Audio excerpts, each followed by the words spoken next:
اس روز آس پاس ہر جگہ چڑیل کا خوف پھیل گیا۔ بچے اور بڑے سب ڈر کے مارے گھروں میں قید رہے۔ گاؤں کے پہرے دار بڑھا دیے گئے اور ہاتھوں میں ہتھیار دے دیے گئے تاکہ کسی ایسی ناگوار صورتحال سے نپٹا جا سکے۔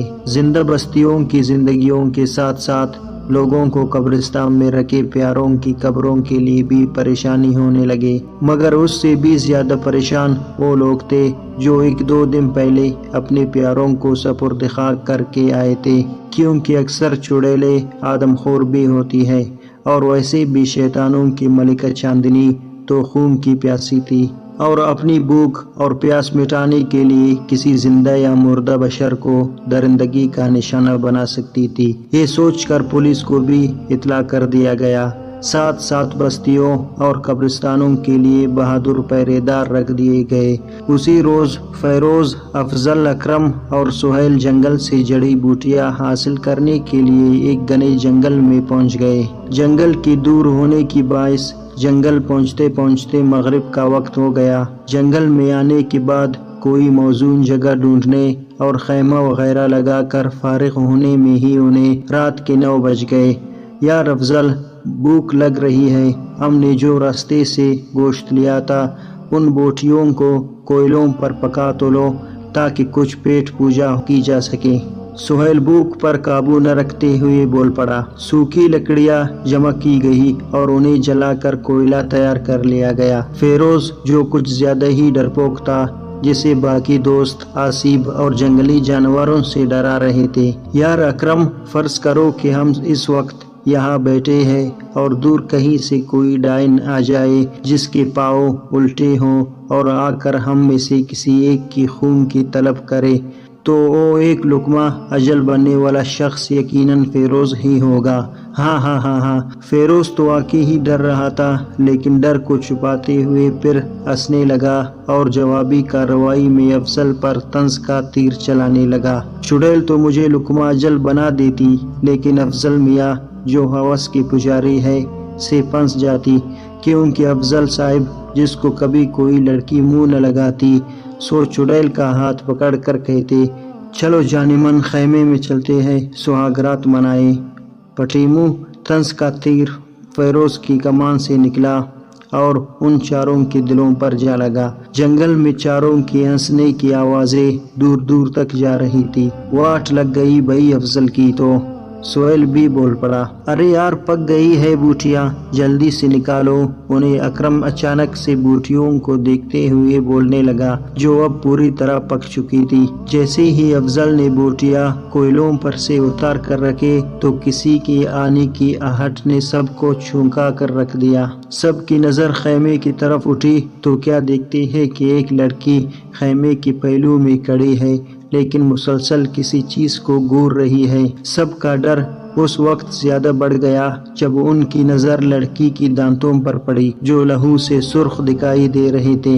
لڑکی ان کی طرف بڑھتی چلی آئی تو سہیل نے ڈر سہم کر بھی اس سے سوال کیا، کون ہو تم؟ آگے سہیل کی بولتی بند ہو گئی۔ میں ہوں شیطانوں کی ملکہ چاندنی جو 1 صدی سے خون کی پیاسی ہے۔ وہ عالیہ ہی تھی جس پر اس شیطانی پر اسرار ناول نے گہرا اثر کیا ہوا تھا، اور اس وقت وہ شیطانی انداز میں بول رہی تھی۔ جیسے جیسے وہ لڑکی ایک ایک قدم آگے بڑھا رہی تھی ویسے ویسے وہ چاروں ایک ایک قدم ڈر کے مارے پیچھے ہٹ رہے تھے۔ ان چاروں کو پکا یقین ہو گیا تھا کہ یہ وہی چڑیل یا ڈائن ہے جس کا ذکر وہ لوگ کچھ ہی دیر پہلے بڑی دلیری کے ساتھ کر رہے تھے، اور اب سب کو لگ رہا تھا کہ یہ ان کی زندگی کی آخری رات ہوگی۔ لیکن سب کی حیرت اس وقت زیادہ بڑھ گئی جب وہ چڑیل ان کو چھوڑ کر وہاں بیٹھ گئی جہاں پر ان بوٹیوں سے بڑی پلیٹ رکھی ہوئی تھی، اور بھوک کے مارے سارا کھانا کھا گئی، مگر وہ مسلسل ایک جملہ بار بار دہرا رہی تھی کہ بہت لذیذ ہے گوشت۔ چاروں دوست دور کھڑے بڑی حیرت سے سارا ماجرا دیکھ رہے تھے۔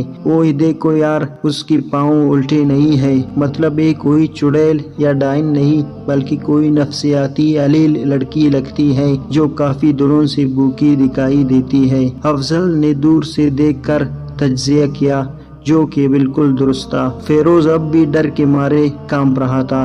کھانے دیتے ہیں اسے، دیکھتے ہیں آگے کیا کرتی ہے، سہیل بول پڑا۔ کچھ ہی دیر میں اس نے سارا کھانا تناول کر لیا اور وہی لیٹ گئی، جس کے بعد نیند نے اسے اپنی آغوش میں لے لیا اور وہ وہی سو گئی۔ انسانیت کے ناطے ہمیں اس کی مدد کرنی چاہیے۔ پتہ نہیں کون ہے اور کہاں سے آئی ہے، اسے اسپتال پہنچا دینا چاہیے، وہاں سے اس کی شناخت بھی ہو سکتی ہے۔ سب دوستوں نے انسانیت کے ناطے یہ ارادہ کر لیا۔ اس رات انہوں نے اس لڑکی کو خیمے میں لیٹا دیا اور خود باہر سو گئے۔ دوسری صبح انہوں نے اس نفسیاتی علیل لڑکی کو اسپتال کے سپرد کر کے پولیس اور میڈیا کو اطلاع دے دی، جو ایک شیطانی ناول پڑھنے کی وجہ سے عالیہ سے ملکہ چاندنی بن چکی تھی۔ ایک بات جو راستے میں بار بار وہ نیند کے نشے میں بھی بڑبڑا رہی تھی، وہ یہ کہ مجھے پر اسرار ناول دے دو، مجھے وہ ناول پڑھنا ہے۔ نجمل میاں بیٹی کی یوں رات و رات گھر سے نکل جانے کی وجہ سے ایک تو بیمار پڑ گئی، اوپر سے فیروزہ کی تانوں نے اسے اور بھی حلیل کر دیا۔ ارسلان بھائی جو شکاری اور پہرے دار ہونے کے ساتھ ساتھ ایک اچھے بھلے سمجھدار انسان تھے، جنہوں نے عالیہ کے گھر والوں کو عالیہ کے متعلق گاؤں والوں کے سامنے بالکل خاموش اور بے خبری کا مظاہرہ کرنے کی تاکید کی اور خود عالیہ کی پر اسرار کتابوں کا جائزہ لیا اور پورے معاملے کی کھوج لگانے کا عزم کر لیا۔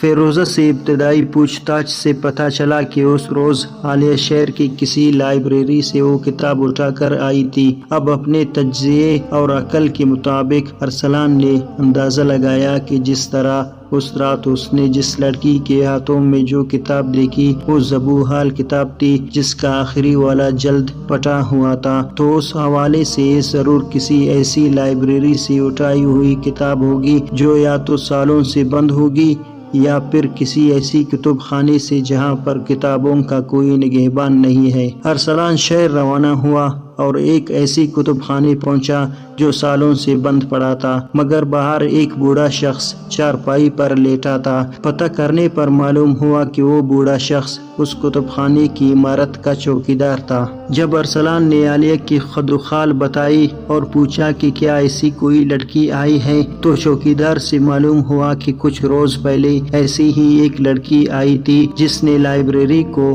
وزٹ کرنے کی خواہش اس چوکیدار کے سامنے رکھی، اور اس لڑکی کا کہنا تھا کہ اسے جنات اور اس طرح کی کتابیں پڑھنے کا شوق ہے۔ چوکیدار نے ارسلان کے سوالوں کا مرکزی مگر ایک جامع جواب دے دیا۔ کیا آپ بتا سکتے ہیں کہ اس لڑکی نے وہ کون سی کتاب اٹھائی تھی؟ پوچھ تاچھ کا سلسلہ آگے بڑھاتے ہوئے ارسلان نے ایک اور سوال کیا۔ یہ تو پتہ نہیں کہ کتاب کون سی اٹھائی، مگر ایک طریقہ ہے جس سے پتہ چل جائے گا کہ وہ کون سی کتاب اٹھا کر گئی تھی۔ چوکیدار ارسلان کو تحقیق میں مفید ثابت ہونے لگا۔ چوکیدار نے کتب خانے کا دروازہ کھولا، جس میں بڑی ہی مشکل سے 100-150 کتابیں رکھی تھی، جو نہایت زبو حالی کا شکار تھی۔ چوکیدار لائبریری کے ٹیبل کے ایک دراز سے ایک فہرست لے آیا، جس پر ان ساری کتابوں کے نام لکھے تھے جو شروع سے لائبریری میں موجود تھے، لیکن اب وہاں فقط ان کی بو پھیلی ہوئی تھی، جبکہ وہ ساری کتابیں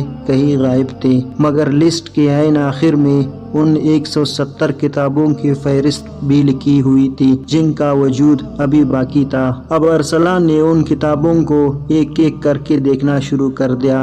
فہرست کو چیک کرنے سے معلوم ہوا کہ ان کتابوں میں تو ساری کتابیں سماجی علوم کی تھی، سوائے ایک کتاب کے جس کا نام اس فہرست میں لکھا تھا، پر اسرار ناول۔ ارسلان نے کتابوں کا نفسیاتی جائزہ لینے کے بعد پکا اندازہ لگا لیا کہ جو کتاب عالیہ نے اٹھائی ہوگی وہی پر اسرار ناول کی کتاب ہوگی۔ معاملے کی مزید کھوج لگاتا ہوا وہ ڈاکٹر ناز کے پاس پہنچا، جو ایک کالج میں علم نفسیات کے پروفیسر تھی۔ سارا معاملہ ارسلان نے ان کے سامنے رکھ دیا۔ پورے معاملے کا دقیق مشاہدہ کرنے کے بعد ڈاکٹر ناز تجزیہ کرتے ہوئے ایسی کتابیں لکھنے کا مقصد، وجوہات اور ان کا انسان کی نفسیات پر جو اثر ہوتا ہے اس کے متعلق حقائق ارسلان کو بتانے لگی۔ پراسرار ناول میں کیا لکھا ہے اور اس میں کون سا نظریہ بیان کرنے کی کوشش کی گئی ہے، اس کے متعلق تو پڑھنے کے بعد ہی بتایا جا سکتا ہے، لیکن اتنا ضرور کہوں گی کہ ایسی پراسرار کتابیں، خاص کر ایسی ناولز، وہ کالا جادو کرنے والے عامل لکھتے ہیں جو لوگوں میں شیطانیت اور ایسی عادات کو پروان چڑھانا چاہتے ہیں تاکہ دنیا میں ایسی نفسیاتی علیل لوگ پیدا ہوں جن کی وجہ سے ان کا کاروبار چلتا رہے اور ساتھ ہی ساتھ دنیا میں شیطانیت بھی پھیلتی رہے۔ بعض اوقات تو ایسی کتابیں پڑھنے سے لوگ کالا علم اور کالا جادو سیکھنے کی خواہش رکھتے ہیں۔ ایسی کتابیں خاص طور پر بچوں، بالغ اور نابالغ جوانوں پر زیادہ اثر انداز ہوتے ہیں۔ ویسے بھی آپ جس طرح بتا رہے ہیں کہ عالیہ کو ایسی پراسرار کتابیں پڑھنے کا بہت شوق تھا اور اکثر ایسی کتابیں پڑھنے کے بعد اس کے ایام میں کافی تبدیلی آ جاتی تھی، تو اسی طرح اس پراسرار ناول نے اسے اتنا متاثر کر دیا ہوگا کہ وہ خود پر قابو نہیں رکھ پائی ہوگی اور ناول کے کسی کردار کو اس نے اپنے اندر محسوس کیا ہوگا اور خود کو اس تصوراتی دنیا کے حوالے کر کے خود کا اصل وجود فراموش کر بیٹھی ہوگی۔ ڈاکٹر ناز موضوع کو آگے بڑھاتے ہوئے بولی، میں دعا کرتی ہوں کہ جو باتیں میں نے کہی ویسا ہی اثر عالیہ کو نہ ہوا ہو، لیکن خدا نخواستہ اگر ایسا ہوا ہوگا تو ایسی حالت سے انسان کو اپنی اصل حالت میں واپس لانا بہت مشکل کام ہوتا ہے۔ ہاں، اگر اس کی نفسیاتی بے ترتیبی کا اچھا علاج ہو تو بہتری بھی جلدی آ جاتی ہے۔ ارسلان شش پنج میں پڑ گیا۔ اپنا پتہ اور نمبر لکھوانے کے بعد وہ وہاں سے نکل گیا اور اپنے گاؤں واپس جانے لگا۔ جاتے ہوئے بس میں اسے ایک آدمی ملا جو اپنے ایک دوست سے بات کر رہا تھا اور مسلسل چاندنی کا بتا رہا تھا۔ وہ بتا رہا تھا کہ صبح میرے گھر کے پاس جو اسپتال ہے وہاں ایک ایسی لڑکی کو لایا گیا جو شکلاً تو اتنی خراب نہیں تھی مگر اس کی باتیں اور حرکتیں بڑی عجیب اور خوفناک تھی۔ وہ بار بار اپنا نام شیطانوں کی ملکہ چاندنی بتاتی اور بار بار خون پینے کی طلب کرتی، لیکن جب اسے لال شربت لا کر دیا جائے تو اسے خوشی خوشی پی لیتی، لیکن ایک چیز کی طلب کر رہی تھی پر اس کی وہ طلب کوئی بھی پوری نہیں کر پایا رہا تھا۔ وہ کسی کتاب کو پڑھنے کی طلب کر رہی تھی۔ وہ کون سی کتاب کی طلب کر رہی تھی؟ ارسلان جو ان کے پہلو میں ہی بیٹھا تھا تو بے قابو ہو کر پوچھ بیٹھا۔ قصہ بتانے والا شخص کچھ سوچنے لگا اور پھر کچھ سوچ کر بولا، ہاں یاد آیا، وہ کوئی پراسرار ناول پڑھنے کی طلب کر رہی تھی۔ بس پھر کیا ہونا تھا؟ ارسلان کی خوشی کا کوئی ٹھکانہ ہی نہ رہا کیونکہ اب اس کو عالیہ کا پتہ مل گیا اور وہ پورے وثوق کے ساتھ کہہ سکتا تھا کہ وہ نہ ہو وہ چاندنی عالیہ ہی ہو سکتی ہے۔ ارسلان نے ان لوگوں سے اس اسپتال کا پتہ پوچھا اور وہی بس سے اتر کر اس پتے پر جانے لگا۔ اسپتال پہنچ کر اس نے چاندنی کے متعلق دریافت کیا تو پتہ چلا کہ ایک لڑکی ہے جسے لوگ چڑیل کا نام دیتے ہیں مگر اس سوائے ایک نفسیاتی علیل کے اور کچھ بھی نہیں۔ ارسلان اپنا تعارف کروایا اور کچھ اسپتال کے لوگوں کی مدد سے اسے نیند کی گولیاں دے کر اسپتال سے نکالا اور اپنے گاؤں پہنچ کر اپنے سب سے عزیز دوست نجمل میاں کے دکھ درد کا مداوا کیا، مگر ایک بات جو ماں باپ پر قہر بن کر ٹوٹ پڑی وہ ایک اب عالیہ وہ پہلی والی عالیہ نہیں تھی۔ پراسرار ناول کا مرکزی کردار چاندنی چڑیل بن چکی تھی۔ فیروزہ نجمل اور ارسلان بھائی نے عالیہ کی وہ چاندنی والی بات بہت چھپانے کی کوشش کی